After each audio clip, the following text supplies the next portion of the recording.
ప్రస్తుత AP deputy speaker అప్పటి Narsapuram MP Raghurama Krishna Raju case custodial torture వ్యవహారంలో డాక్టర్ ప్రభావతికి సుప్రీంకోర్టులో కాస్త ఊరట లభించింది.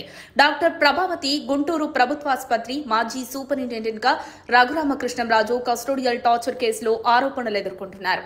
ఆమెపై ప్రధాన ఆరోపణలు రఘురామకృష్ణరాజు ఆరోగ్య పరిస్థితి గురించి తప్పుడు నివేదికలు సమర్పించడం, ఆయనకు జరిగిన గాయాలను దాచిపెట్టడం. ఈ ఆరోపణలపై కూటమి ప్రభుత్వం అధికారంలోకి వచ్చిన తదుపరి నగరం పాలెం పోలీస్ స్టేషన్లో కేసు నమోదు చేయబడింది. దీంతో అరెస్టుకు భయపడిన ప్రభావతి ముందస్తు బెయిల్ కోసం గుంటూరు జిల్లా సెషన్స్ కోర్టులో పిటిషన్ దాఖలు చేయగా అది తిరస్కరించబడింది. తదుపరి ఆమె ఆంధ్రప్రదేశ్ హైకోర్టును ఆశ్రయించారు. కానీ అక్కడ కూడా ఆమె పిటిషన్ను హైకోర్టు కొట్టివేసింది. ఈ పరిణామాల నేపథ్యంలో డాక్టర్ ప్రభావతి సుప్రీంకోర్టులో ముందస్తు బెయిల్ కోసం పిటిషన్ దాఖలు చేశారు. ఇంతలో డాక్టర్ ప్రభావతికి లోకౌట్ నోటీసులు జారీ చేయబడ్డాయి. దీంతో ఆమె దేశం విడిచి వెళ్లకుండా చర్యలు తీసుకున్నారు. గతంలో విజయపాల్ కేసులో జరిగిన పరిణామాలు ప్రస్తుత కేసుపై ప్రభావం చూపే అవకాశం ఉంది. ఈ కేసులో ముందస్తు బెయిల్ పై ప్రభావతి దాఖలు చేసిన పిటిషన్ పై జస్టిస్ విక్రమ్నాథ్, జస్టిస్ సందీప్ మెహతా ధర్మాసనం విచారణ చేపట్టింది.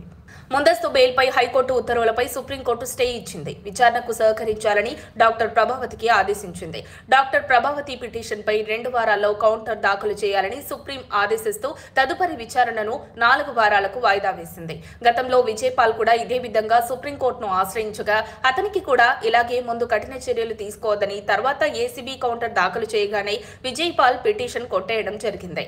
ఇప్పుడు కూడా ఏసీబీ నుంచి వివరణ వచ్చిన తర్వాత ఏం జరుగుతుందనేది ఆసక్తికరంగా మారింది.